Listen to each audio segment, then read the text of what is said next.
Next up, ladies and gentlemen, an exciting presentation and announcement from Emmett Williams, the CEO of Asia Pacific for Myzone. Myzone are one of our key industry partners and really are pushing the boundary on what is possible with technology into fitness and wellness. Some special insights and some special announcements now from Emmett. Hello and welcome back to the part of the day titled Investment and Growth Strategies Through and Beyond COVID. My name's Emmett Williams. I'm the CEO of Myzone in Asia Pacific. I've spent the last 10 years in the United States working with the top 100 brands as it relates to Myzone, and that's what I bring to the table for you today. There is a way of developing strategy and executing it well. There is almost a formula to it, and what I've picked up over time working with these top brands is something that I wish to share with you as we go through the agenda. Now, at a simple level, the Napoleon Hill quote of plan your work and work your plan is pretty much what strategy and execution is about. And that's essentially what an executive's job is. Plan your work, get it right, and then execute it.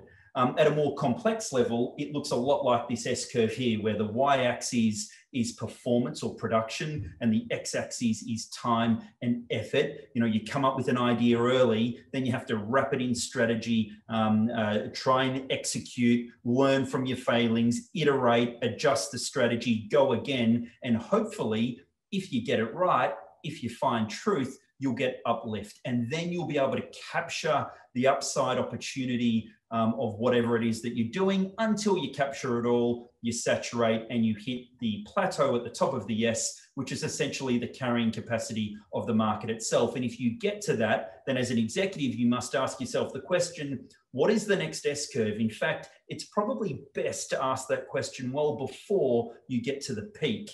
Because when you do get to the peak, that's when you turn into really a cash cow with no upside growth. And businesses today and businesses in both our worlds are about growth. And so the question is, where does that growth come from?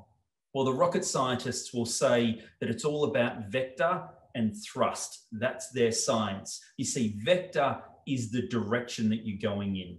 To break out of the Earth's atmosphere, that rocket must be pointed in exactly the right direction to capture the opportunity, much like the innovative products and go-to-market strategies that you executives come up with. You must be positioning it correctly. Once you've positioned it correctly, then the rocket needs thrust behind it. And that is middle management and frontline management need to be behind this strategy. A rocket ship will bounce back to the Earth's surface if it's not traveling at 25,000 miles per hour. Our ideas as executives in the fitness industry are no different. If we don't have that energy from the team, the best ideas in the world do not get liftoff.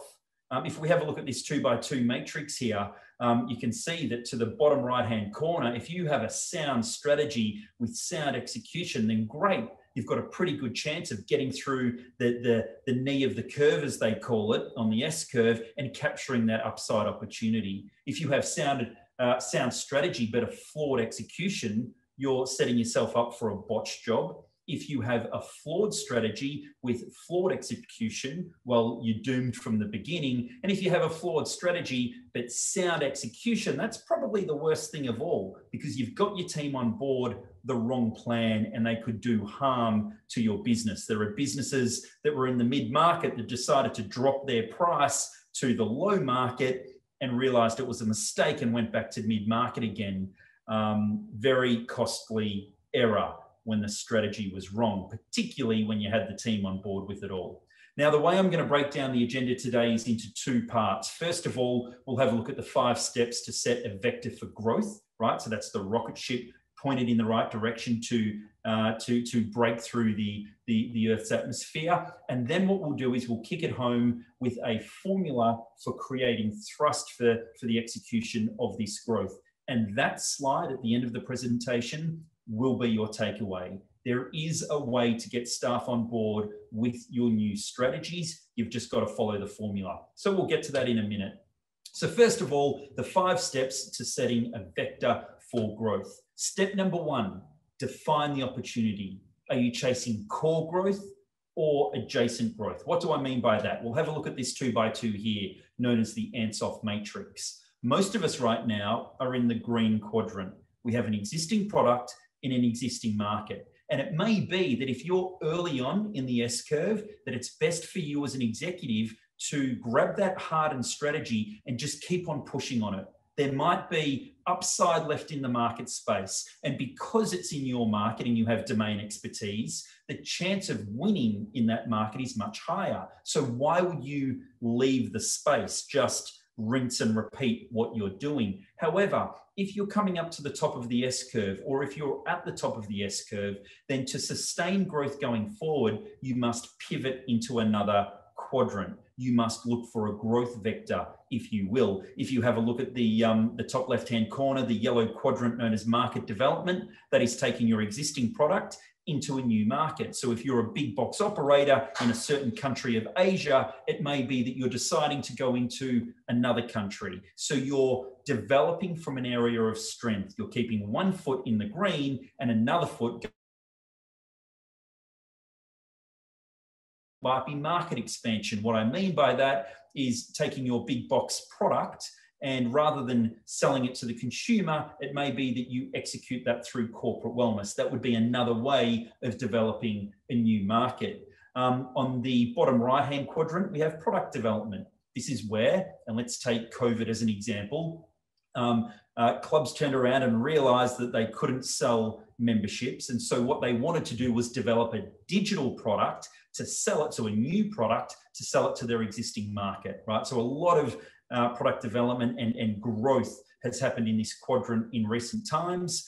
In normal times, that would be adding personal training products, small group training products, technology. It might be one of 73 different recovery modalities that you're adding to the offering. That's product development. Now, in the top right-hand corner, we have diversification. That is where you take a new product and put it in a new market. So if you're a big box operator in Asia, that would be like building boutique clubs in North America, right? You're not building from an area of strength, but you are diversifying. Yes, diversification has its benefits, particularly when there's a pandemic and different regions of the world and different categories of clubs are closing down. Yes, but realize that the chance of getting the win in the top right quadrant, the diversification quadrant, is lower. So if you have opportunity in the green quadrant, capture it.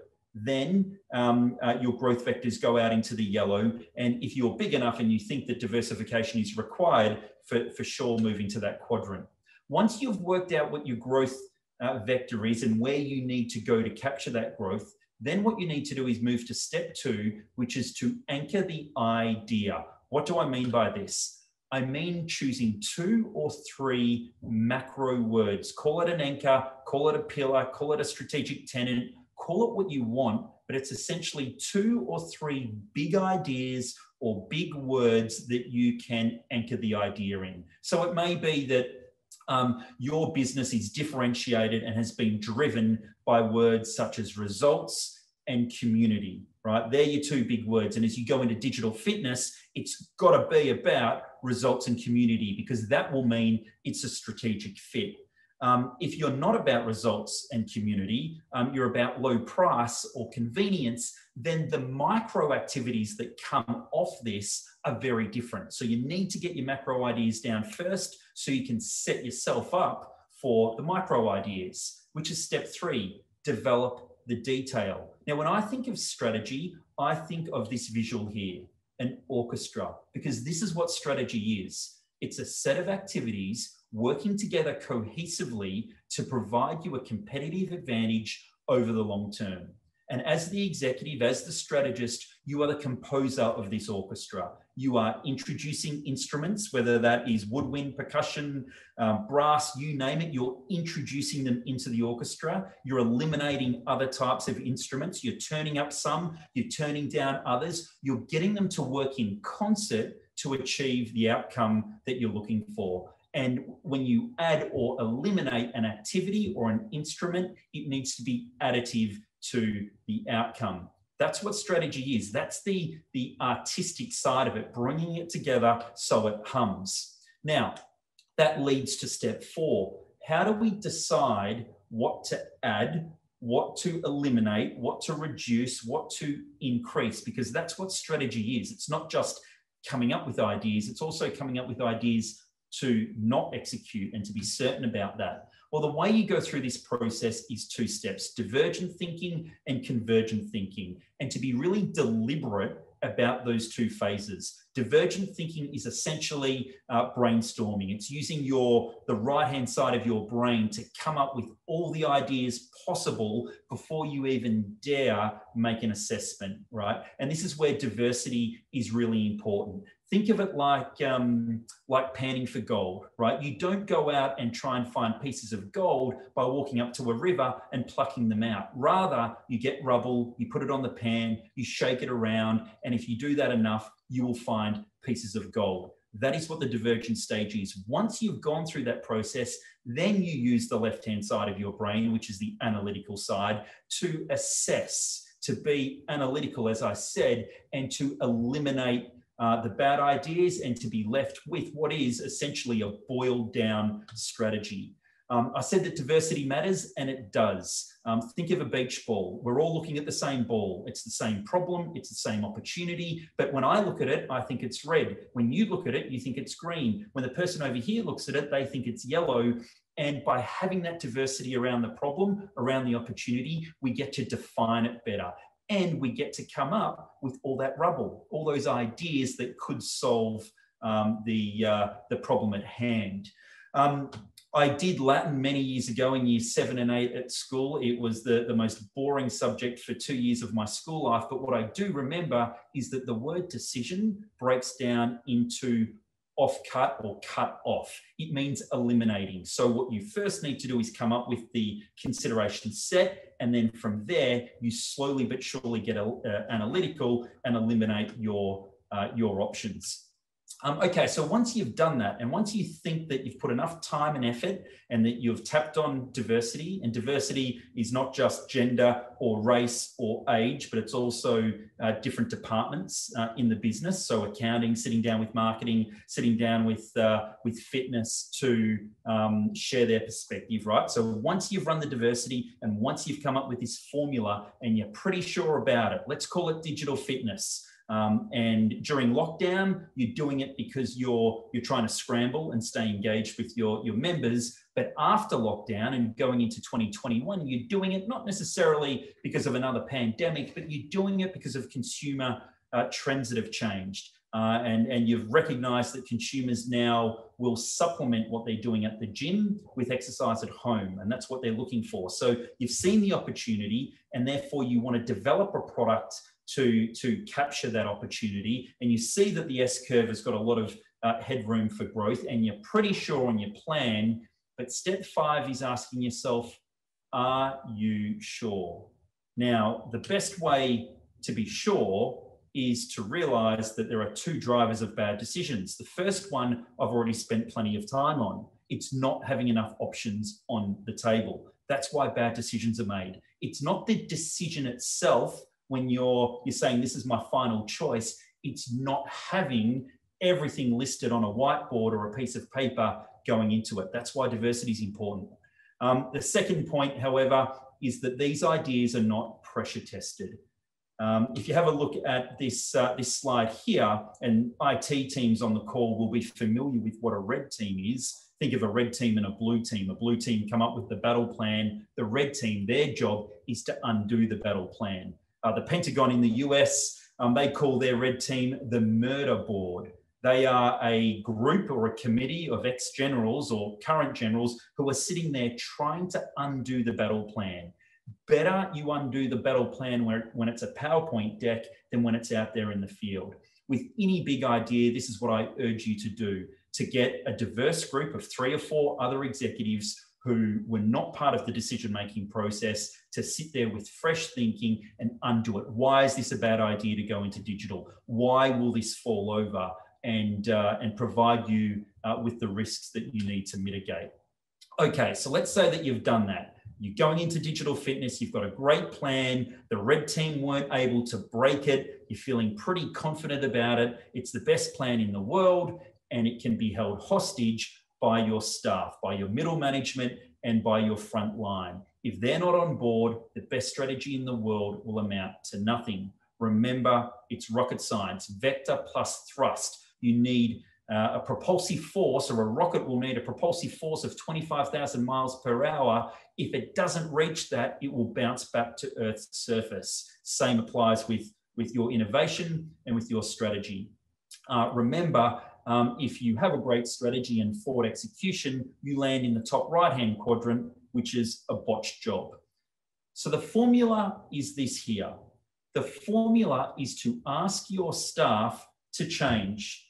It is to ask your staff to change what they're currently doing so that they can execute this plan and you can achieve the upside of the S-curve that we went through. There are 5 parts of this. The first one is vision. The second one is skills. The third one is incentives, right? Not necessarily financial, just what's in it for me. The fourth is resources, and the fifth is an action plan. The better way to look at this formula is to take one out each time. Let's say that you're very good at everything, but you didn't give your staff the vision, why you're developing this product, right? They will be confused. Let's say that you do give them vision, but you don't give them the skills. They will be anxious. Let's say you give them everything, but you don't explain what's in it for them. They will provide resistance. If you do everything but don't give them resources, they'll just get frustrated with you. And if you're good at everything but you don't give them an action plan, it will be a false start. The way to overcome this is to align your plan and make sure you get a green check mark for all 5 of them. We've had a lot of experience with this over at Myzone. In 2020, we launched the MZ Remote. It was in response to lockdown and the opportunity that COVID gave us. Mike Beanie spoke about it earlier in the day. It's where you have the instructor on the right-hand side of the screen at home or at the club leading a class. And on the left-hand side of the screen, you have the participants and their Myzone data being displayed on the screen. So on one side, you've got community being provided, and on the other side, you've got the coach holding you accountable, making sure you're putting in the effort required at home so that it can mimic or duplicate what's going on in the club, rather than those members lying on the floor and only doing half as many push-ups or sit-ups as they would normally do, right? Now, when we have operators come to us and say, look, we're looking at developing a digital product, you know, we're looking at taking a pivot, putting one foot in that yellow quadrant that I spoke of, and we're thinking that MZ Remote could be a tool that we add to the proverbial orchestra that I've been talking about. The first question that we ask them back is, what is your master strategy? How do you differentiate your club? How do you win over the other clubs in your area? And if words like results and if words like community come through, then this will be a strategic fit. However, if they're just in for, hey, we're low price, convenience, and it's all about marketing and we don't want to spend a lot of time or effort account managing or nurturing the member, then this won't be a strategic fit for them. So it's so key that with any product, any execution at the front line, that it's consistent with the master strategy, that it fits the orchestra, that it's additive to the orchestra, that you get your team on board, you explain those 5 steps that I went through, then and only then will it be successful. So as I come to a close, guys, growth really comes down to looking at it from a big picture. In this case, and the example I gave with MZ Remote, it was the operators taking one foot and putting it in that bottom right quadrant of product development, digital fitness. The reason they were doing it is because they could see an S-curve of opportunity coming and they needed to capture that upside. And as I said off the top, at the end of the day, executives have the job of planning their work and working their plan in the right measure, and you need both of them together. So thank you very much for your time. My name's Emmett Williams. You can see my email on the bottom left-hand side of the screen if you'd like to reach out, and please enjoy the rest of the summit. Virtual fitness isn't going anywhere. So let's do it right. All right, guys, we're just going to take it to a little jog for me, just nice and light. At home or on the move with MZ Remote, you can enjoy the workout experience and motivation that makes the difference. Book in and start your class. Let's take it to yellow zone. Crank it up, Myzone users. Whether it's spin, hit, boxing or bodyweight. Yellow and red, double time, 10 seconds, double time. With real-time feedback to build that studio buzz. Go Lady G, let's go Sean. And breathe. Then check your results and chat with your community. In the gym, at home or outside. With MZ Remote, we're stronger together.